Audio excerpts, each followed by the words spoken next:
Hi welcome to Momspiration unpopular opinions. मेरा नाम है प्रिया और मेरे साथ है मेरी मॉम। Hello friends.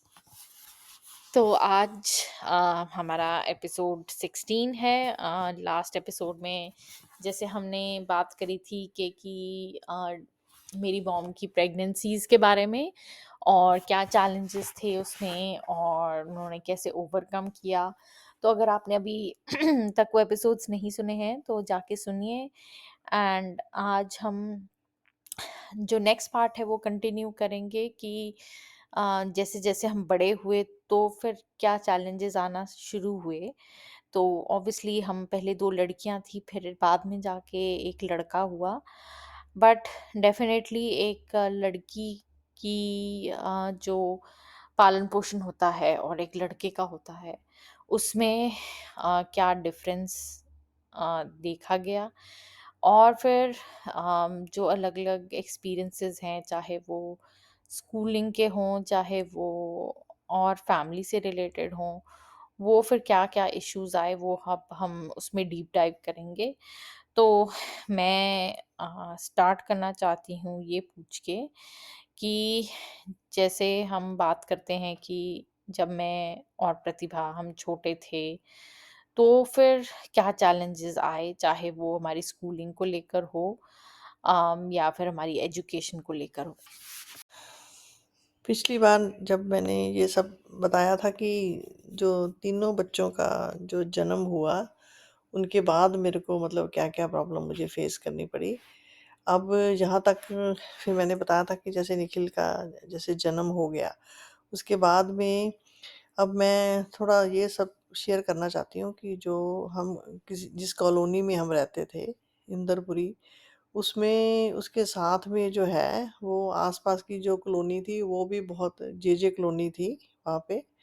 तो जब फिर जैसे जब जब लड़कियाँ जब मतलब फिर थोड़ी बड़ी हो गई, तो फिर वो छोटे-छोटे करके फिर मुझे स्मॉल इश्यूज़ आने शुरू हो गए कि हाँ, जैसे आपकी फर्स्ट जो लड़की है, उसको मैंने स्कूल जैसे डालना था। तो जैसे जैसे कि मेरा वो फर्स्ट बच्चा था, तो वो भी मुझे क्योंकि मेरे घर में कोई जैसे या तो बहुत फ़र्क पड़ता है कि हाँ, जैसे कोई मेरे जेठ-जेठानी हैं, जैसे उनके बच्चे कहाँ कौन-से स्कूलों में पढ़ते हैं, तो फिर उन लोगों को ज़्यादा स्ट्रगल नहीं करनी पड़ती, ऑटोमैटिकली फिर आपको थोड़ा आइडिया होता है कि किस स्कूल में डालना है या कैसे डालना है। तो लेकिन मेरे को इस बारे में भी फिर मुझे जैसे उसकी स्कूल उसमें डालना था, उस चीज़ को लेके भी मतलब आस-पास के कैसी बातें होती हैं, आपके रिश्तेदार क्योंकि मेरे सारे जो ससुराल के रिश्तेदार हैं, जैसे भूआ हो गई और चाचे हो गए या उनके बच्चे हो गए, तो उनमें से देखा जाए तो मैं ही मतलब मैरिड थी। जब मेरे ही बच्चे थे तो मुझे ही मतलब स्कूलिंग वगैरह के लिए मुझे देखना था। तो उस चीज़ें में भी मेरे को बहुत सारे मतलब मुझे बहुत ज़्यादा मतलब स्ट्रगल करनी पड़ी, घरवालों से भी फाइट करनी पड़ी कि ऑब्वियस है जैसे चाहे वो स्कूलिंग को लेके था कि लड़कियाँ हैं, लड़कियों के स्कूल में डालना चाहिए या फिर लेकिन लेकिन उस बात के लिए भी मुझे मतलब घर में काफ़ी स्टैंड अपनी बेटियों के लिए लेना पड़ा क्योंकि मैं नहीं चाहती थी कि मेरी बेटियों को लड़कियों के स्कूल में डाला जाए क्यों उसकी भी मैं वजह बता देती हूँ। हालाँकि मैंने जैसा कि बताया कि मैं एक स्मॉल टाउन से हूँ, लेकिन मैं भी कोएड में ही पढ़ी हूँ, उस टाइम पे। वो मेरे घर में भी जब मैंने मतलब अपनी ग्रेजुएशन करनी थी, तो जो मेरा भाई है, वो मतलब बॉयज़ के ही स्कूल में पढ़ा है और मेरी जो 2 बहनें हैं, वो सिर्फ़ गर्ल्स स्कूल में ही पढ़ी हैं। तो वो मैंने जब अपने मतलब जो मेरी स्कूलिंग थी 10th तक, वो मतलब लड़कियों का ही था। लेकिन आगे जाके फिर मुझे ये था कि मुझे कोएड में पढ़ना है। तो तब भी मुझे याद है कि मेरे घर में इस चीज़ को लेके काफ़ी मतलब इश्यू हुआ था कि नहीं कि जब तेरी बाकी बहनें दोनों जो हैं वो उसमें पढ़ी हैं तो तेरे को क्या प्रॉब्लम है? तो मैंने बोला था मैंने मतलब काफ़ी मतलब फाइट करी कि हाँ, नहीं मैं ऐसा कुछ नहीं है। क्यों तो पढ़ना था बट आपको कोएड में? मुझे ये लगता था कि मतलब एक टाइप ऑफ एक ग्रोथ जो होती है आपकी वो या बहुत मतलब हेसिटेशन जो होती है वो आपकी मतलब मुझे मुझे ऐसे लगता था कि रुक जाती है कि हाँ और या फिर मैंने भी ये चीज़ें नोटिस करी थी कि जैसे हम लड़कियों के स्कूल में पढ़ते थे तो लड़कियां जो है वो ज़्यादा मतलब थोड़ा लड़के दूर होते हैं तो ज़्यादा अलग तरह की बातें करती है, तो फिर मुझे भी ये टाइप ऑफ समझ लो कि मुझे एक्सप्लोर करना था कि हाँ, मतलब है। और दूसरी बात ये है कि हम कहने के लिए हमारा वो कोएड था, ऐसा कुछ नहीं है कि हम ना तो हम लड़के-लड़की लड़कों को अलग बैठाया जाता था, साइड में बैठाया जाता एक साइड में और एक साइड में लड़कियों को बैठाया जाता था और कई कई जो मेरे सब्जेक्ट थे वो सिर्फ़ उसमें लड़कियाँ ही थी। 1-2 सब्जेक्ट ऐसे थे जिसमें लड़कियाँ भी थी, लड़के भी थे और वो हमारे को इकट्ठे नहीं बिठाया जाता था, तो भी हम हुँ, पार्टीशन करके बिठाया जाता था और आप जैसे अंदर बात गए भी तो नहीं नहीं करने बात भी देते। नहीं करते थे। हमने आज तक किसी लड़के से कभी कोई बात नहीं करी थी, ना हमने कभी कभी कोई बात शेयर करी होएगी, ना किसी के साथ कोई कॉपी शेयर करी होएगी। अगर कुछ करना भी होता था शेयर जैसे किसी के साथ कुछ करना है तो लड़कियाँ लड़कियों के साथ ही करती थी।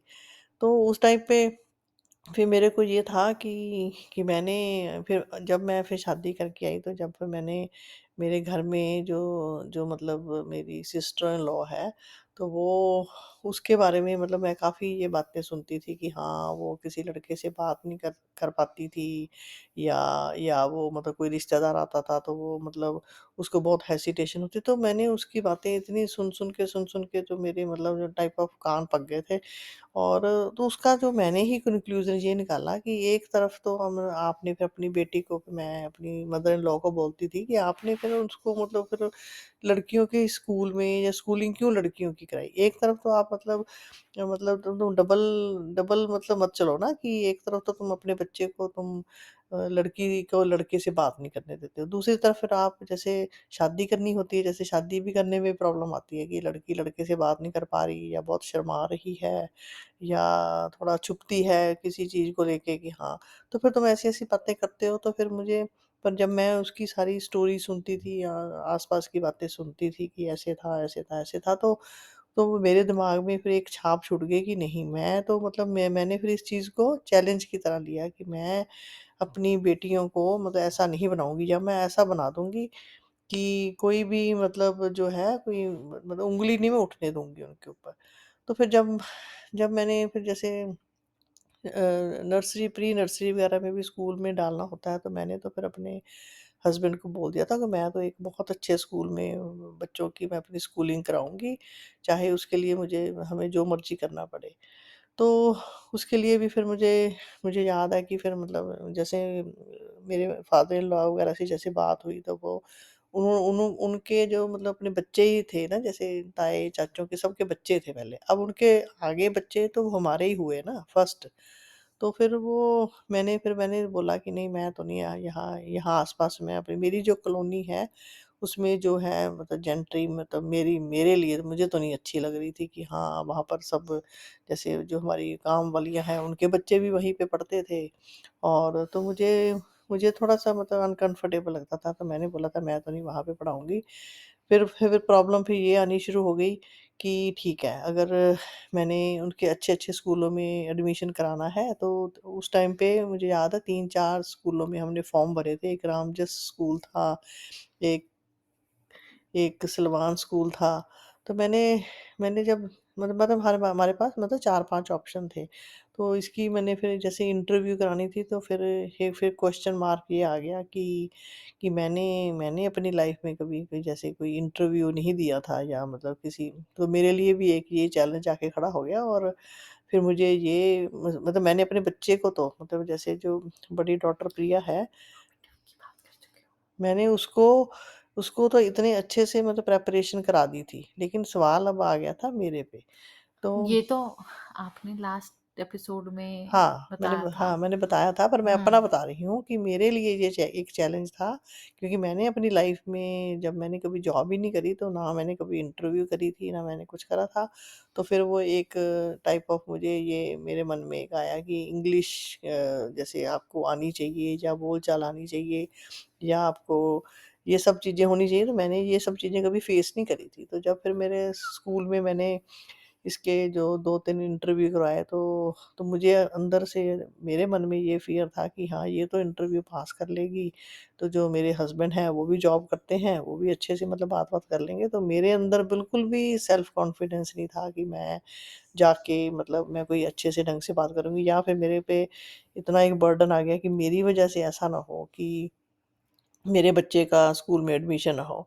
तो मैं एक ये भी बात मतलब मैं ये यहाँ पे पॉडकास्ट में उठाना चाहती हूँ कि अगर सपोज़ किसी के पेरेंट्स जैसे कम पढ़े-लिखे हैं या वो इंग्लिश नहीं बोल पाते हैं या उनमें सेल्फ कॉन्फिडेंस की कमी है, तो इट डज़न्ट मीन कि उनका बच्चा आगे जाके पढ़ाई में होशियार नहीं हो सकता या वो अपने बच्चे को मतलब पढ़ा-लिखा नहीं सकते। तो स्कूल स्कूल में हाँ, में या ये भी उनका प्रॉब्लम बच्चा आती है। मतलब अच्छे स्कूल में जाने के डिज़र्विंग नहीं डिज़र्व है। नहीं करता। हाँ। तो तो ठीक है, तो मुझे भी ये भी स्कूलों में अजीब लगती है कि फिर जैसे फिर स्कूल में एडमिशन अगर हो भी जाता है, फिर वो ये भी पूछते हैं कि हाँ, फिर आप अपने बच्चे को पढ़ाओगे कैसे?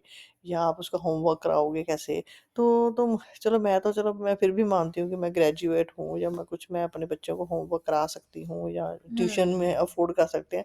पर मेरे मन में उस टाइम पे भी ये आता था कि सपोज़ किसी की मदर मदर हो या मदर हो ही ना या किसी की मदर उतना टाइम नहीं दे पाती या कोई किसी की मज़दूरी करती है या कुछ करती है या वो अपने बच्चों को सही से मतलब वो नहीं उसकी वो पढ़ाई नहीं अच्छे से मतलब घर पे नहीं करा सकती, तो फिर एक हम अच्छे स्कूल में तो यही सोच के एडमिशन करा रहे हैं ना, कि मेरा बच्चा जो मैं नहीं जो कर सकी ना, तो मेरा बच्चा वो कर सके। तो क्या मतलब डिज़र्व नहीं करता मेरा बच्चा कि ये सब चीज़ें करने में?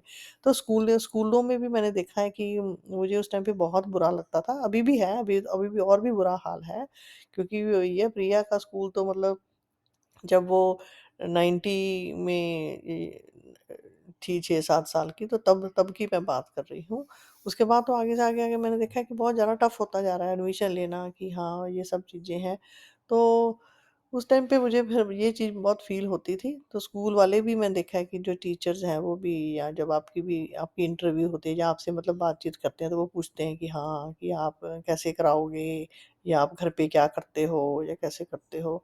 तो वो चीज़ें भी उस टाइम पे मुझे बहुत फ़ील हो रही थी, तो उस टाइम पे फिर मैंने भी अपने आप को सोचा कि मैं भी अपना ना आगे जाके अपना कॉन्फिडेंस जो है मुझे बिल्ड अप करना पड़ेगा।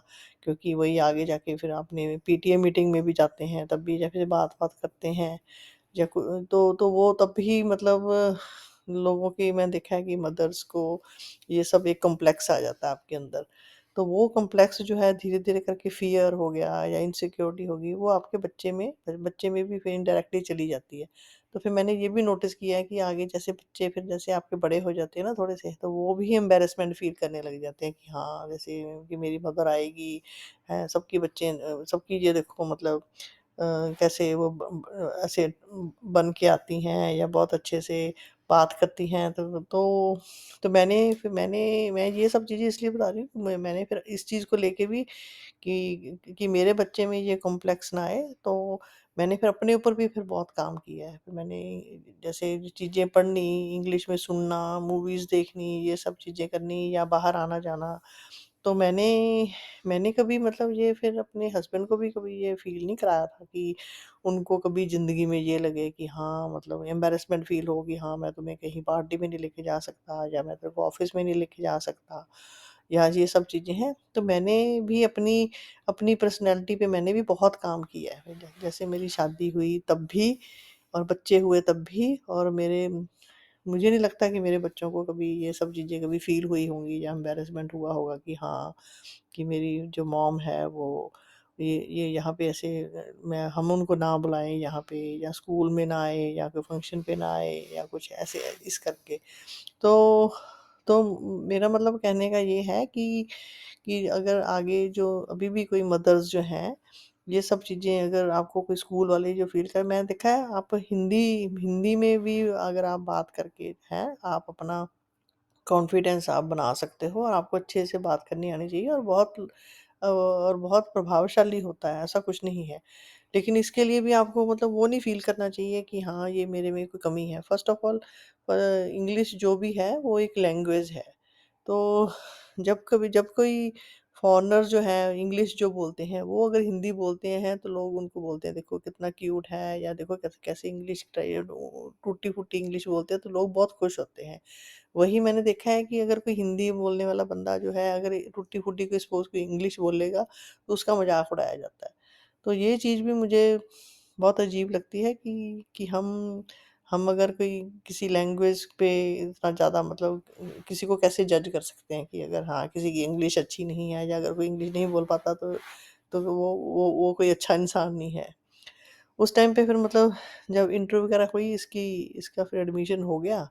उसके बाद में मुझे मतलब कभी मुझे ऐसा रियलाइज़ नहीं हुआ कि हाँ, कि मतलब मैं उसका कुछ करा नहीं पा रही हूँ। मैंने उसको उसको मतलब परफ़ेक्टली उसका होमवर्क कराना या जो भी मतलब इसके स्कूल में जो प्रोजेक्ट होते थे, वो भी मैं एक बात करना चाहती हूँ कि जो स्कूलिंग होती है, वो छोटे-छोटे बच्चों के ऊपर इतना बर्डन डाला जाता है कि जो प्रोजेक्ट बनाने हैं, कोई साइंस के प्रोजेक्ट हैं, कोई कुछ है।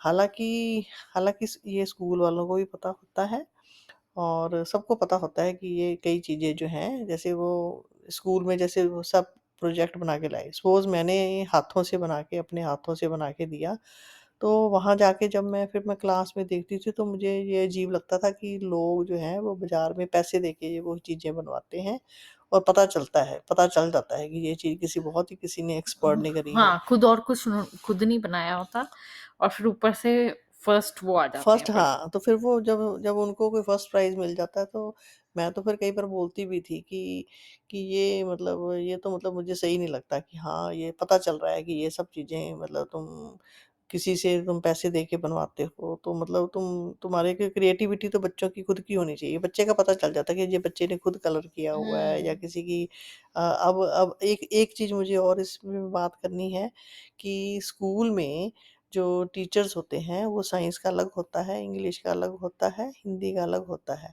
तो तो जब ये एडमिशन लेना होता है, तब जब इंटरव्यू वगैरह जैसे पेरेंट्स की लेते हैं, तो फिर ये एक्सपेक्ट क्यों किया जाता है कि जो बच्चे की माँ है, वो सारे सब्जेक्ट में परफेक्ट हो, वो साइंस के प्रोजेक्ट हाँ, भी करा मतलब दे। हम तो बस ढंग से एजुकेशन नहीं देंगे। हाँ, तुम घर पे लो एजुकेशन बैठकर, हम तो बस ऊपर-ऊपर से दे देंगे थोड़ी बहुत। हाँ, तो वो कहने के लिए टीचर ये बोलते हैं कि हमारे पास तो 5-6 घंटे बच्चा रहता है, बाकी सारा दिन तो वो आपके साथ रहता है ना, तो आपका ज़्यादा इफ़ेक्ट पड़ता है, तो ऐसा कुछ इसकी नहीं बात है। नहीं करते ना कि हाँ, एक क्लासरूम में 100-100 बच्चे हैं। हाँ। तो उस टाइम पे भी मुझे याद है कि क्लास में मतलब बेंचेस जो थे उसमें पहली बात तो 3-3 बच्चे ऐसे डाले हुए हैं और 60 बच्चे भरे हुए हैं। 60 से भी ज़्यादा हाँ, लिटरली मैंने तो 70-70, 80-80 बच्चे देखे हुए हैं क्लास में। हाँ। तो एक चीज़ मतलब अच्छी ये हुई थी कि जब हमने जैसे प्रिया को स्कूल में डाला तो उस स्कूल जो है वो नया-नया ही खुला हुआ था। तो उस टाइम पे जो चीज़ करी गई जो कि मैं नॉर्मली नहीं देखती, उस टाइम पे इसकी क्लास में जब मैंने बिल्कुल शुरू में डाला था, तो इसकी क्लास में सिर्फ़ होंगे 20-25 बच्चे। हुँ। तो उस टाइम पे मेरे को अच्छी चीज़ें ये देखने को मिली और खुशी वाली बात ये होती है कि फिर वो 20 के 20 बच्चों को ही उन्होंने हर एक्टिविटी में डाला होता था। हुँ। तो फिर हमारे बच्चे को अवार्ड भी मिला होता है, तो इससे बच्चे का भी कॉन्फिडेंस बढ़ता है, बच्चों के माँ-बाप का भी बढ़ता है, टीचर को भी हाँ, प्राउड और फ़ील ऊपर होता से है। अटेंशन भी मिलती है जो आप डिज़र्व करते हो। एक हाँ, बच्चा को जो अटेंशन मिलनी चाहिए। हाँ। तो फिर वो इस उस टाइम पे इसको इतने फिर अवार्ड मिले थे कभी फिर वो मतलब वही है कि ऐसा तो है नहीं ना कि उसके अंदर कोई बच्चे के अंदर हर बच्चा मैं कहती हूँ यूनिक है दुनिया में। हर बच्चे में कोई ना कोई स्किल होता है, टैलेंट होता है। लेकिन वही वाली है जो परखने वाला है टीचर जो है वो एक होता है अगर 70 बच्चे तुम क्लास में भर दोगे तो वो बैठ के कहाँ एक-एक को देखेगा। फिर वो होता क्या है कि जब ये थोड़े बड़े स्कूल में चली गई तो उसमें उस टाइम पे बच्चे ज़्यादा थे तो उस टाइम पे बच्चा आपका जो है वो पीछे रहता है। फिर वो क्या करते हैं स्कूल वाले कि जैसे वो पूछते हैं कि हाँ, हम ये करने लगे हैं, ये कोई प्ले होएगा? कौन-कौन मतलब उसमें पार्टिसिपेट करना चाहेगा? तो जो-जो बच्चे थोड़े से स्मार्ट होते हैं या जो थोड़े से स्मार्ट नहीं, जो ज़्यादा मैं कहूँगी हाँ, जो ज़्यादा एक्सट्रोवर्ट होते हैं या हाँ, ज़्यादा जो हाँ। मतलब चिल्लाते हैं या हुँ, मतलब जो टीचर के भी फेवरेट नज़रों में होते हैं, आते हैं। जो हाँ, टीचर और के भी टीचरों फेवरेट के है। फेवरेट भी होते हैं। तो जो आगे जो समझ लो फ्रंट बेंचर होते हैं ना, जो समझो वो वाले बच्चे हाथ खड़ा कर देते हैं, तो वो हाँ, एक उनमें उनको फ़ायदा ये होता है कि ना तो उनको ज़्यादा मेहनत करनी पड़ती है, वो कहते हैं कौन मेहनत करे। वही। तो वो जो 10-15 बच्चे होते हैं, हर चीज़ में उन्होंने उनको उनसे पार्टिसिपेट कराया हुआ होता है। तो फिर हम जा के और एक तरफ हमारे को बुली जाएँगे कि हाँ, आपका बच्चा बहुत वो है इंट्रोवर्ट है, बात नहीं करता, ये नहीं करता, बहुत इस पे मेहनत करनी पड़ती है। तो मैं तो लिटरली जाके उनको बोलती थी कि हमने तो स्कूल में देखो आपको आपके स्कूल में हम इसीलिए भेजते हैं कि वो एक्सट्रोवर्ट हो सके, या आप उनके साथ ऐसे कन्वर्सेशन करवाया करो। क्योंकि नहीं तो हम घर पे बैठ के भी एग्ज़ाम दिला ही सकते हैं ना जैसे, हुँ, नहीं तो हमने घर में ओपन स्कूल होते हैं, जैसे वही। ओपन यूनिवर्सिटीज़ भी होती हैं, तो हम वहाँ पर बैठ के क्यों ना पढ़ा लें फिर। हाँ, तो मैं तो लिटरली बोलती होती थी जाके कि हाँ, मतलब आप लोगों को मैं जैसे सपोज़ मैंने अपने बच्चे को किसी थर्ड पर्सन के साथ ऐसे कन्वर्सेशन सिखानी है, तो मैं घर में कैसे सिखाऊँ ये? ये तो आप सिखाओ ना, आप ग्रुप डिस्कशन कराओ, ये सब चीज़ें कराओ। मतलब वही है कि वो लोग भी मैं देखा है मेहनत नहीं करना चाहते। कभी-कभी आपको लाइफ़ में मैं देखा है, अगर आपका बच्चा 12 क्लास तक पढ़ता है, तो कोई कोई होगा, मैं देखूँगी कि 12 साल में आपको 1-2 टीचर आपको कोई याद रहते हैं कि कोई अच्छा टीचर मिला हो जिसने आपके बच्चे पे मेहनत करी हो। तो उस टाइम पे सरप्राइज़ ये हो जाता है कि जिस बच्चे की आप बैठ के आप मतलब हमें घर पे भी जैसे सपोज़ मुझे हमें पता चलता है कि हाँ, हमारा बच्चा जो है ना आगे से आगे इंट्रोवर्ट होता जा रहा है, क्योंकि उसमें वो तो अब हमें समझ आ रही है कि हाँ, एक एक जब बच्चा बहुत छोटा होता है ना, तब वो वही बच्चा बहुत एक्स्ट्रोवर्ट होता है। हर कुछ मतलब खुल के सब कुछ सुनाने लग जाता है, बोलने लग जाता है, क्योंकि वो जैसे-जैसे थोड़ा-थोड़ा फिर बड़ा होता है, जैसे टीनेज शुरू होती है जो कुछ है, तो उस टाइम पे बच्चे जो है थोड़ा इंट्रोवर्ट हो जाते हैं फिर। तो वो फिर शाय भी करने लग जाते हैं, फिर वो उनको थोड़े-से कॉन्शियस भी होने लग जाते हैं, फिर उनको थोड़े-से इश्यूज़ भी आने लग जाते हैं कि हाँ, उनकी बॉडी में चेंजेज़ होती हैं या कुछ है। तो मैंने फिर जैसे-जैसे फिर नोटिस किया कि जैसे-जैसे फिर बच्चा आपका 7वीं में, 8वीं में जाता है, तो फिर धीरे-धीरे करके फिर बच्चा जो है ना अपने आप को लेके थोड़ा कॉन्शियस, लड़कियाँ ख़ास करके फिर कॉन्शियस होने लग जाती हैं, और खुद ना भी हों, तो मैं देखा कि आपके जो आस-पास के लोग हैं ना, वो उसको बहुत रियलाइज़ेशन कराना शुरू कर देते हैं। कोई कोई किसी के बॉडी पार्ट्स को लेके कोई बोलना शुरू हो जाता है, कोई किसी की चीज़ों को लेके बोलना शुरू हो जाता है। वही है, एक तो ये भी बहुत मतलब बुरी बात मैं बोलूँगी कि लड़कियों को लेके जो है हम लोग जो डेवलपमेंट करना चाहते हैं ना, या बच्चों की ग्रोथ वो देखते हैं, वो भी लड़की की ब्यूटी वाइज़ ही देखते हैं। लड़की का हम ना ये नहीं, मतलब उसके ऊपर हम ज़्यादा काम नहीं करते कि हमारी लड़की जो है वो मतलब स्किल सीखे या टैलेंट सीखे, या जैसे जैसे थोड़ी-सी यंग होने लगती है, तो इवन मतलब घर वाले भी या आस-पास वाले लोग भी ना उसके मतलब उसकी ब्यूटी को लेके मतलब बातें करने लग जाते हैं कि हाँ, मतलब या फिर बच्चे भी जब 8वीं 9वीं में आ जाते हैं ना, तो उन उन लोगों को वो भी अपना कंपैरिज़न आप देखोगे, आपका कंपैरिज़न आप उन सब चीज़ों से करने लग जाते हैं कि वो लड़के लड़कियाँ जो हैं वो कैसे कपड़े पहन रही हैं या वो कैसे बात कर रही हैं। ये सब चीज़ें, तो उस चक्कर में फिर जो बहुत अपने आप को अच्छा दिखाती हैं, तो वो उसके चक्कर में जो बच्चे नहीं अपने आप को बॉडी कॉन्शियस होने लग जाते हैं, तो उनसे भी आपका वो जो बच्चों का मैं देखा है ना सेल्फ कॉन्फिडेंस कम होने लग जाता है। इसमें भी मैंने देखा है कि पेरेंट्स का बहुत बड़ा हाथ होता है। पेरेंट्स खुद ही बोलने लग जाते हैं कि हाँ, अब ये देख तेरी बॉडी पे बाल आ गए हैं, या अब तेरे तेरे को ये हो गया है, अब तेरे को ये करना चाहिए, तेरे को वो करना चाहिए। तो फिर हम धीरे-धीरे बाद में कहते हैं कि हाँ, हमारा बच्चा ऐसा क्यों है? ये बच्चा छुपता क्यों है या बच्चा बात नहीं करता? फ़ोर्सफुली फ़ोर्सफुली फिर हम उन लोगों को, बच्चों को जैसे घर में होते हैं, तो हम फ़ोर्सफुली बाहर बुलाते हैं कि हाँ, बाहर निकलो, बाहर बात करो, ये है। जो कि अब मुझे लगता है कि उस टाइम पे ये सब चीज़ें भी तरीके जो हैं ना, उस टाइम पे जो है गलत गलत होता है।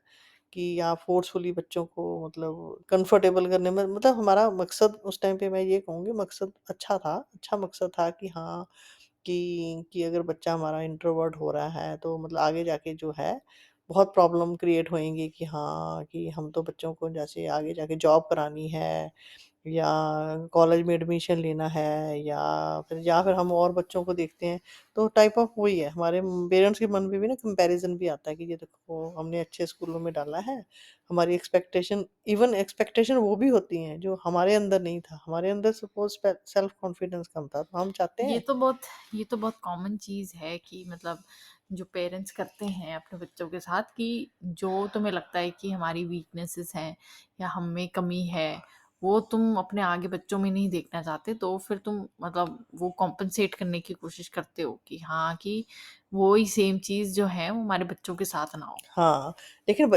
देखा जाए तो बच्चा कैसे समझे इस चीज़ को? मेरे हिसाब से तो कई चीज़ें बच्चे को भी, जैसे मैं सपोज़ कई चीज़ों में मुझे फ़ेस करनी पड़ी हों, या फ़ादर को बहुत सारी चीज़ें फ़ेस करनी पड़ी हों, चैलेंजेज़ फ़ेस करने पड़े हों, तो उनका मैं मानती हूँ कि पेरेंट्स का मकसद ये होता है कि मेरे बच्चे को चलो आगे जाके ये फ़ेस ना करना पड़े। लेकिन वो जो तरीका है बच्चे तक ये बात पहुँचाने का, कि हम ये क्यों कर रहे हैं या क्यों करना चाहते हैं, या तेरे को ये सब ना करना पड़े, तो इसके लिए तो मेरे लिए मेरे हिसाब से बच्चे को तब भी वही वाली बात है कि मैं इस ये चीज़ गिर-गिर के सीखी है, तो जो अगर मैं बोलूँ कि मेरा बच्चा ना गिरे, तो लेकिन मेरे हिसाब से तो बच्चे को गिरने भी देना चाहिए कभी-कभी, कि हाँ, बच्चा गिरे और तो तभी सँभले, क्योंकि उसको भी जब चोट खुद लगती है, तो जो वो चोट का जो एहसास होता है ना, कि तो तभी वो सँभलेगा, तभी वो दोबारा नहीं गिरेगा। क्योंकि कई बार ज़रूरी भी होता है बच्चे का गिरना।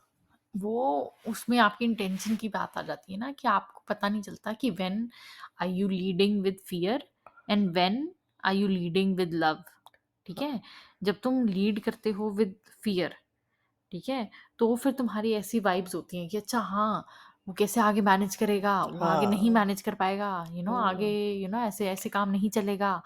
ये है that is out of fear. जैसे ठीक है? कि हम तुम अपने बच्चे के लिए तुम्हें डर लग रहा है कि हाँ, वो मैनेज आगे नहीं कर पाएगा। नहीं, हम एक जान के भी होता डर है डालते हैं, हम और जान एक के भी डर डालते हैं एक बच्चे के मन में। अरे! और एक और होता है कि आउट ऑफ लव, कि तुम्हें उस पे ट्रस्ट हो कि नहीं, मैं इस पे ट्रस्ट करता हूँ कि वो मैनेज कर लेगा। आई विल सपोर्ट देम कि इन in whatever way I can. ठीक है? या मैं उनको गाइड कर सकता हूँ, या मैं गाइड कर सकती हूँ। बट वही है कि अल्टीमेटली, बट वो जैसा है, I accept them, I love them, वो हाँ, वाला भी। क्योंकि जो फिर बच्चे को सिर्फ यही दिखता है कि जो आपका क्रिटिसिज्म होता है। हाँ, ठीक है? वो उनको लगता है कि जैसा मैं हूँ, आई एम नॉट एक्सेप्टेबल। हाँ। तो मैंने मैंने मतलब मैं इसलिए ये सब चीज़ें भी शेयर कर रही हूँ ना, कि जो जो फर्स्ट चाइल्ड जो आपका होता है ना, मैंने देखा है उसको अपनी लाइफ में बहुत ही चीज़ें स्ट्रगल जो है, अपने इवन मतलब क्रिटिसिज्म भी है, इवन अब उनको घर से भी बहुत मिलता है। और जो फर्स्ट टाइम जो पेरेंट होते हैं, आपका जो फर्स्ट बच्चा होता है, उससे आपकी भी वो इतनी हाई एक्सपेक्टेशन होती है बच्चे से, या मतलब आप मतलब मेरे हिसाब से तो हम कई बार डराते भी हैं बच्चे को, कि हाँ, अगर तुम ऐसे अच्छे से बात नहीं करोगे, या किसी से तुम अच्छे से बोलोगे नहीं, हैं, जब तुम ये तुम काम नहीं करने करोगे, तो तुम सर्वाइव नहीं कर पाओगे, ऐसे हुँ। तुम। तो वो हमें हमने भी एक्चुअली वो भी मैं बता देती हूँ क्यों होता है, क्योंकि हमारे मन में भी यही सब हुँ, चीज़ें डर डाले गए थे। एग्ज़ैक्टली, हाँ। क्योंकि हमने भी यही सीखा है कि डराएँगे तो ही ये हाँ, चीज़ें सीखेंगे, नहीं तो एग्ज़ैक्टली, ये करेंगे ही नहीं। वही। तो वो मेथड जो है वो गलत है, वो मैं ये सारी चीज़ें अभी इसलिए शेयर कर रही हूँ, क्योंकि उस टाइम पे फ़र्स्ट ऑफ ऑल वही है, पेरेंटिंग जो है वो एक और यही समझा जाता है कि शादी करना है, वो भी एक मतलब जैसे ऑटोमैटिक है कि हाँ 20-22 साल की हो गई, शादी हो गई। अपने आप फिर बच्चा हो गया, अपने आप फिर बच्चे जो हैं अपने आप, तो मैं तो यही सुनती होती थी कि हाँ, कोई नहीं, बच्चा कर लो, बच्चा अपने आप पल जाते हैं, अपने आप पल हुँ, जाते हैं। अब सोच के देखो, अब हम जिस सदी में जी रहे हैं, क्या बच्चा हुँ, हुँ। अपने आप होता है? क्या बच्चा मतलब अपने आप पल जाता है? नहीं। क्या तुम मतलब ये सब चीज़ें बिना प्लानिंग के क्या तुम मतलब सर्वाइव कर सकते हो? ना तुम फाइनेंशियली कर सकते हो, ना तुम फिज़िकली, ना तुम मेंटली अब जाके हमें पता चलता है कि हाँ, अगर एक एक जो प्रेग्नेंट जो मदर है, वो अगर हेल्दी है, तो तब जाके हेल्दी बच्चा होता है। और अगर बच्चा हेल्दी होता है, अगर मदर मेंटली ठीक है, तभी बच्चा जो है, जो बन रहा है अंदर, वो भी तभी एक हेल्दी हो सकता है, जब उसको एक मदर को एक हेल्दी एनवायरनमेंट दिया जाए, जो हुँ, कि बिल्कुल नहीं दिया जाता। ना दिया जाता है, ना उसके साथ जो सब करा जाता है। मुझे याद है जब मैं भी प्रेग्नेंट थी, वैसे कहने के लिए जैसे मेरे फादर इन लॉ वगैरह बोलते थे कि हाँ, तेरे को गीता पढ़नी चाहिए, तेरे को रामायण पढ़नी चाहिए, तेरे को अच्छी-अच्छी चीज़ें करनी चाहिए, टीवी नहीं देखना चाहिए, ये सब चीज़ें है ना बच्चे के ऊपर बहुत असर होता है। तो उस टाइम पे मैं तो ये सब चीज़ें ना मुझे कोई नॉलेज थी, ना मैं इन सब चीज़ों पे बिलीव करती थी। तो मैं मतलब उनके कहने पे जैसे समझ लो, या डर के मारे मतलब ऐसे मैं पढ़ी है, मैंने गीता भी पढ़ी है, रामायण भी पढ़ी है, लेकिन उसका मुझे मतलब वो तो कांसेप्ट क्लियर नहीं था मुझे कि वो क्यों बोल रहे हुँ, हैं। और अगर उनको उन और देखा जाए तो कांसेप्ट उनको भी क्लियर नहीं था, कि वो हुँ, मुझे क्यों बोल रहे हैं। हुँ, और आज मैं अगर ये मुझे क्वेश्चन ये आता है कि अगर वो ऐसा था कि वो मेरे मतलब मन में ये डालना चाहते हैं कि हाँ, बच्चे पे असर होता है, जब मुझे कोई चीज़ खुद ही नहीं समझ आ रही कि रामायण क्या है या गीता क्या है, तो मेरा हुँ, बच्चा कैसे अंदर से कैसे समझ लेगा? दूसरी हुँ, बात कि जो आप मेरे साथ बिहेव करते हो, जो दिन में मेरे साथ जो भी बिहेव होता है या जो मेंटली मेरे को टॉर्चर होता है या सपोज़ मेरी फिज़िकली कंडीशन ठीक नहीं है, तो क्या उन सब चीज़ों का असर नहीं होता है एक वही, एक बच्चे पे? वही। तो मतलब ये सिर्फ़ अपने अपने ही मतलब के लिए ये सब चीज़ें तुम करते हो, घूमने मत जाओ, ये मत खाओ, वो मत खाओ, इसका असर ये होता है, इसका असर ये होता है, जैसा खाओगे वैसा वैसा वैसा बच्चा बनेगा, ये है, तुम्हें ये नहीं खाना चाहिए, तुम्हें ये नहीं खाना चाहिए। मतलब मेरा मतलब ये है कि वो चीज़ें उनको भी ये सब था कि ये करना है और ये नहीं करना है, बट क्यों? क्यों करना हुँ, है? इसलिए करना है। मेरा तो बचपन से ही मेरा माइंड ऐसा चलता है कि मेरे को भी जब तक किसी क्वेश्चन के कोई सैटिस्फाइड आंसर नहीं देता कोई, तो मेरा मन नहीं बिलीव करता किसी चीज़ हुँ, पे। तो ये सब चीज़ें उस टाइम पे मैंने करी ज़रूर है। मैंने मैं ब कहते थे पूजा करनी चाहिए, पाठ करना चाहिए, मैं करती थी उस टाइम पे, ये सब कुछ करती थी, लेकिन वो क्लूलेस था मेरे लिए कि मैं क्यों कर रही हूँ। ना ना मुझे उसमें कोई मतलब मुझे होता था कि हाँ, अंदर बच्चा है, उसके ऊपर कैसे असर हो सकता है ये सब चीज़ों का। उसके बाद फिर जैसे फिर प्रतिभा प्रतिभा हुई, प्रतिभा की भी मैंने स्कूल डालना था। फिर थोड़ा-सा जैसे पहले बच्चे के लिए मेरे को जैसे चैलेंजेज़ आए बहुत, होमवर्क इतना ज़्यादा देते थे, इतना होमवर्क देते थे कि मतलब मुझे इतने-इतने सारे प्रोजेक्ट और ये सब चीज़ें थे। फिर हमने थोड़ी-सी तभी हमने उसको इसी के स्कूल में नहीं डाला, उसको फिर दूसरे स्कूल में डाला। तो वहाँ थोड़ा मोंटेसरी सिस्टम था, तो वो स्कूल में हमने फिर जाके बात करी थी, तो वो इसकी टीचर ने बोला था कि नहीं हम जो है ना मतलब फर्स्ट से पहले हम कोई होमवर्क नहीं देते। तो हम लोग थोड़ा-सा मेंटली फ्री हो गए थे कि हाँ, क्योंकि मुझे मुझे ये था कि इतना इतना होमवर्क और इतना इतना रिटर्न वर्क और इतना ये सब चीज़ें मतलब लर्न कराती थी मैं। तो फिर हमने सेकंड टाइम भी फिर थोड़ा-सा उनका सिस्टम मुझे थोड़ा-सा ठीक लगा, तभी फिर हमने इसके स्कूल में पहले एडमिशन हो गया था, पर फिर हमने वहाँ से निकाल दिया उसको, फिर दूसरे स्कूल में मैंने डाल दिया उसको। फिर आ जाती है बात तीसरे बच्चे निखिल की। निखिल के स्कूल के भी हमारे को बहुत ही मतलब अलग-अलग एक्सपीरियंस हुए हैं कि पहले मैंने उसको जैसे मोंटेसरी में डाला, तो वहाँ पर बहुत सही से चल रहा था। फिर हमने एक इसको स्कूल में हम द्वारका में जैसे कि रहते थे, तो वहाँ एक स्कूल में डाला, मैं उसका नाम तो नहीं लेना चाहूँगी। लेकिन लेकिन उसको फिर वहाँ पर एक इश्यू आना शुरू हो गया कि जो जो बच्चा 2-3 साल से एक मोंटेसरी स्कूल में जाता था, वहाँ पर उसको कोई प्रॉब्लम नहीं थी, वो खुशी से जाता था, हालाँकि बहुत छोटा था, वो ढाई 3 साल का था। अब वो जैसे सपोज़ 5-6 साल का है। तो जब मैंने उसको जैसे डाला, तो उसमें वो मतलब बहुत ही मतलब साइकोलॉजिकल उसको प्रॉब्लम शुरू हो गई, वो बहुत ज़्यादा डरता था, रोता था, रोने लग जाता था। फिर उसके बाद में फिर मैंने मैंने शुरू-शुरू में चलो पहली बात तो मुझे भी बहुत मेरे लिए एक अजीब मतलब था। फ़र्स्ट ऑफ ऑल वो मेरा 3rd चाइल्ड था, ऐसा तो है नहीं कि वो मेरा फर्स्ट बच्चा है, तो मतलब मुझे पता ही नहीं इस चीज़ के बारे में कि बच्चे रोते भी हैं।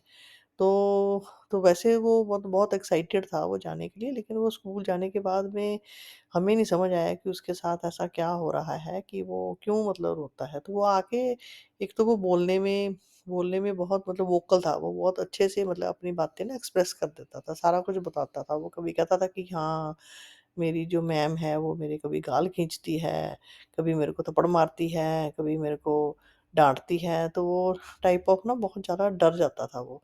तो इतना डरा हुआ था, तो हमने हमने 3-4 महीने तो निकाले हैं फिर।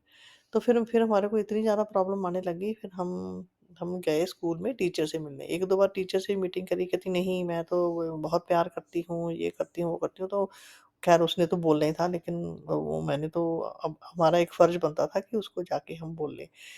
लेकिन लेकिन वो फिर भी ठीक नहीं हुआ। तो फिर मैं समझ गई कि पहले तो देखो अब पहले तो डाउट हो ना हमें अपने पे ही जाता है, अपने बच्चे पे ही कि हाँ, हमारा बच्चा ही ऐसा है, ये सब चीज़ें पता नहीं क्यों ऐसे कर रहा है जो है। तो फिर लेकिन वो चीज़ कोई बार-बार हमारा बच्चा जो सवेरे उठ के रोज़ रो-रो के जाए और आके रोता रहे, तो फिर मेरे को थोड़ा-सा मामला थोड़ा-सा ऐसे लगने लग गया कि नहीं देयर इज़ समथिंग रॉन्ग। फिर हमने सोचा चलो एक ना प्रिंसिपल से मीटिंग कर लेते हैं और प्रिंसिपल से हमने जाके रिक्वेस्ट ये करी कि इसका सेक्शन चेंज कर दो। अगर वो बच्चा उस टीचर से कंफर्टेबल नहीं है, हम आपके हुँ, कोई टीचर की कोई कंप्लेंट नहीं कर रहे कोई, हुँ, ठीक है? तो आप मतलब थोड़ा एडजस्ट कर लो कि बच्चा हुँ, कोई कोई उधर से बच्चा इधर शिफ्ट कर दो या कोई हुँ, या इसका कोई सेक्शन चेंज कर दो। तो कहती नहीं ये तो पॉसिबल नहीं है। और ना वो कहती ना वो इस चीज़ पे वो मान रही थी कि टीचर में कोई कोई है। हमने तो बोला टीचर में नहीं है, जैसे सपोज़ कोई 2 बंदों में नहीं आपस में कहीं नहीं बार कोई कोऑर्डिनेशन होता है या नहीं आपस में एक-दूसरे की अंडरस्टैंडिंग में ही प्रॉब्लम है सपोज़। हुँ, तो उसकी वजह से उसने हमारे को कोऑपरेट नहीं किया। तो हमने हमारी तो फिर इवन 2-3 महीने की फ़ीस हमने उस स्कूल में दे रखी थी। तो हमने उस बच्चे को हमने कहा भाड़ में जाएँ पैसे, हमारा बच्चा हमारे लिए बहुत इम्पोर्टेंट है, उसकी मेंटली जो है कंडीशन जो है मैं उसकी वजह से उसकी ख़राब नहीं करना चाहती। हुँ, लेकिन उस उसकी वजह से वो उसको निखिल को थोड़ी फिर साइकोलॉजिकल प्रॉब्लम होनी शुरू हो गई थी। वो मन में थोड़ा-सा उसके मन में ना मतलब अनकम्फ़र्टेबल ही था वो। फिर मैंने उसको बीच में ही निकाल लिया। उसके बाद मैंने फिर एक स्कूल हमारे घर के पास ही था, तो वहाँ पर हमारी थोड़ी जान-पहचान थी, तो उन्होंने फिर मतलब साल के बीच में ही उन्होंने ले लिया था बच्चे को। तो फिर वो वहाँ पर उसका करा लिया, हालाँकि फिर वहाँ पर वो ठीक था। वहाँ पर उसको कोई इश्यू नहीं था, वैसे था। तो फिर इसका मतलब फिर हम समझ गए कि इसका मतलब वो स्कूल के टीचर में ही कुछ प्रॉब्लम थी। उसके बाद फिर वो जैसे-जैसे फिर वो उसका टाइम निकलने लगा, तो फिर उसके बाद भी फिर मैंने अपने हस्बैंड से बात करी कि नहीं अभी भी ये स्कूल जो है, ये भी बहुत थोड़ा लोकल सा स्कूल है और इसमें कोई मुझे ज़्यादा कोई इसमें ग्रोथ नहीं दिख रही, ना इस स्कूल का कोई ज़्यादा कोई नाम है, ना कुछ तो आगे जाके सपोज़ जैसे मुझे ये भी पता है कि जब आप सपोज़ आप कॉलेज में जाते हो, तो जब आप इंट्रोडक्शन वगैरह देते हो, तो सपोज़ आप अपने स्कूल का नाम अपना साथ बताते हो, तो जो सपोज़ कोई ना सुना हुआ हो या कुछ अननोन सा हो, तो उसमें भी बच्चे को थोड़ा-सा फ़ील होता है कि मेरे ब स्कूल का तो नाम ही नहीं आता।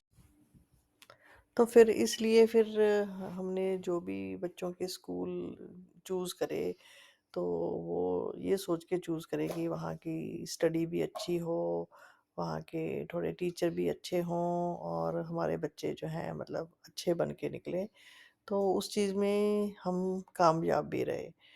उसके बाद फिर जो मैं कई इस बारे में मैं बात करना चाहूँगी कि जैसे लड़कियों को जैसे हमने चलो को-एड में पढ़ा भी लिया, तो उसके बाद भी जब फिर कभी-कभी जैसे घर में कोई सिचुएशन आती है, तो एक एक जो चीज़ ना और हम जो पेरेंट्स हैं, हम गलत करते हैं कि जब भी कोई जैसे सपोज़ कोई लड़की है, जैसे सपोज़ वो जो हमारी एक्सपेक्टेशन है, हम उनसे कभी कोई बोलते हैं कि हाँ, तुम वहाँ चली जाओ, ये अकेले ये कर लो, वो कर लो।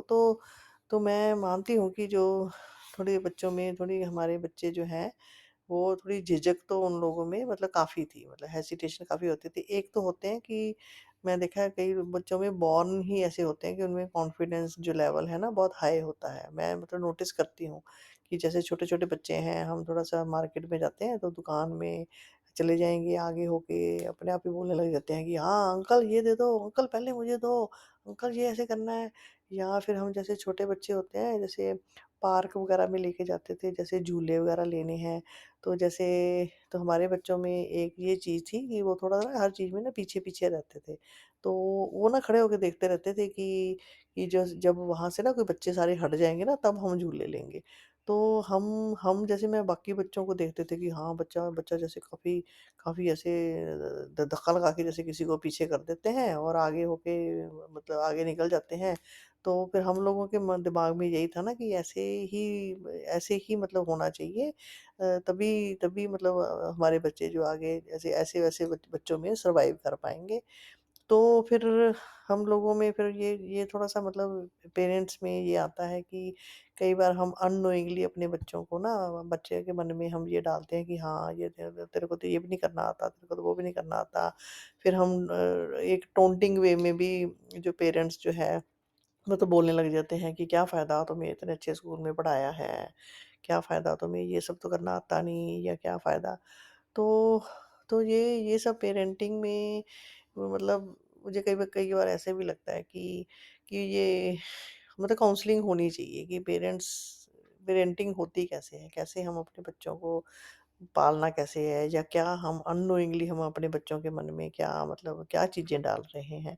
और कई बार हम क्या होता है कि हम चीज़ें अपने बच्चों की बेहतरी के लिए ही करते हैं, लेकिन उसका जो है जो रिफ्लेक्ट होता है वो उल्टा होता है।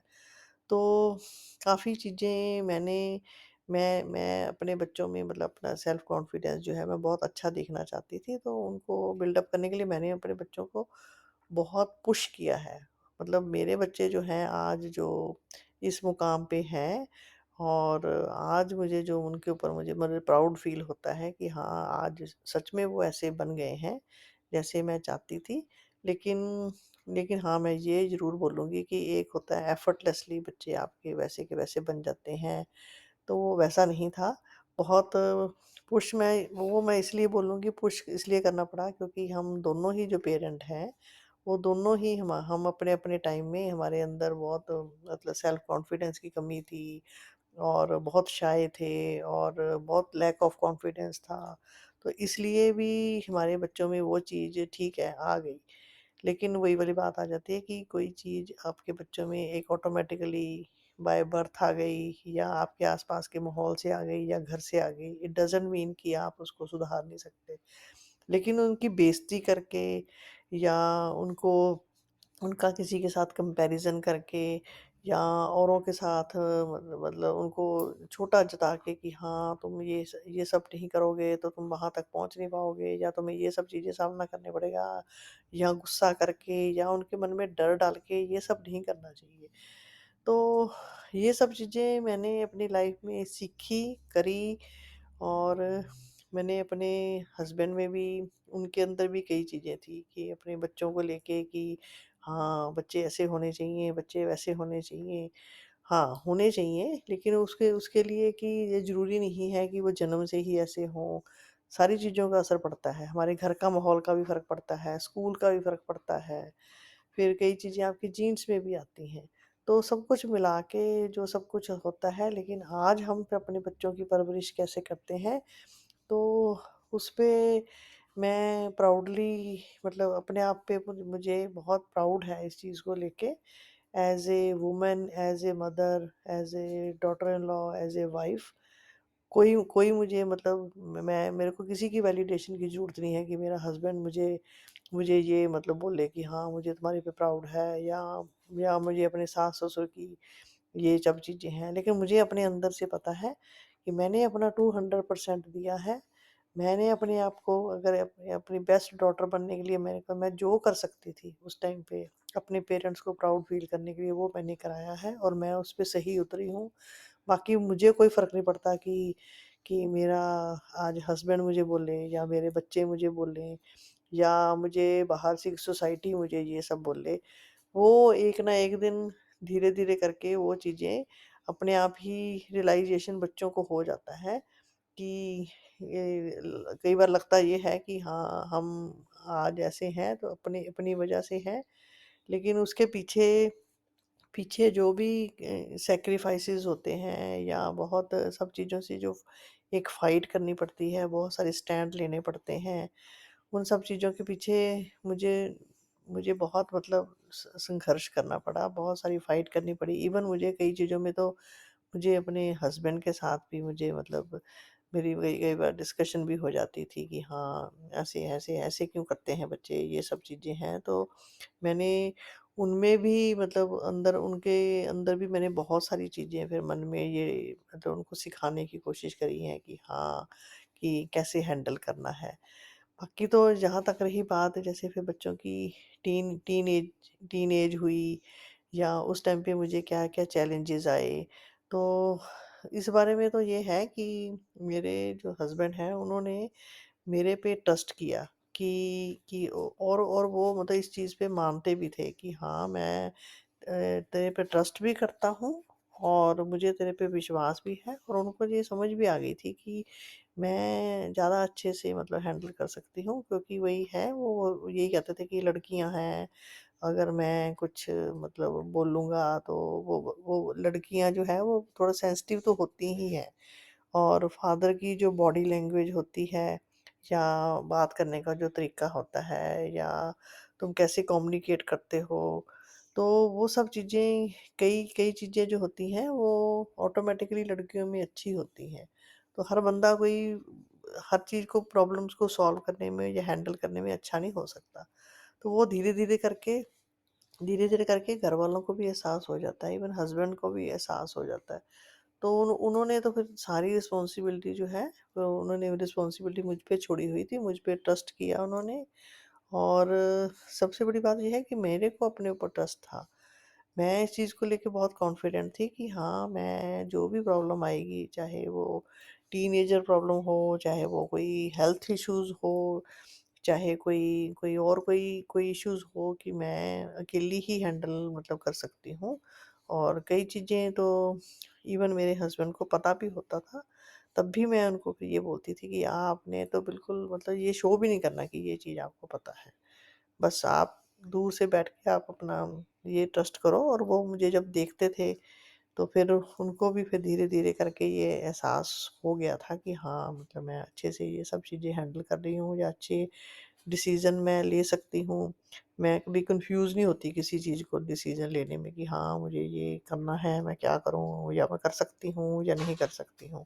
क्योंकि जब आप खुद भी कन्फ्यूज़ होते हो ना, तो दूसरे लोग जो हैं वो अब आपको फिर और ज़्यादा कन्फ्यूज़ कर देते हैं। आपका कॉन्फिडेंस तोड़ देते हैं कि हाँ, तुम ये नहीं कर पाओगे।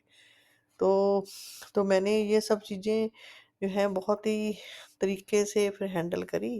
धीरे-धीरे करके फिर आपका खुद का कॉन्फिडेंस भी आप मतलब बढ़ जाता है, अपने ऊपर भी बढ़ जाता है। तो फिर कोई छोटे-मोटे इश्यूज़ आते हैं या इवन बड़े भी आते हैं, तो फिर आपको कोई फ़र्क नहीं पड़ता, फिर आप ये सब चीज़ें कर लेते हो। अम, मैं अपने लिसनर्स का थैंक करना चाहूँगी जिन्होंने अभी तक हमारे एपिसोड सुने हैं। एंड नेक्स्ट एपिसोड में अब हम आगे की बात करेंगे जब हम अडल्टहुड में गए, जो हम सारे बच्चे हैं, एंड फिर पेरेंट्स के पर्सपेक्टिव से हमारा क्या, उनका क्या व्यू पॉइंट था या क्या उसमें चैलेंजेस आए, तो नेक्स्ट एपिसोड में हम वो शेयर करेंगे। अगर आपको हमारा कंटेंट अच्छा लगा तो प्लीज़ शेयर करें, लाइक करें एंड सब्सक्राइब करें। Thank you and good night.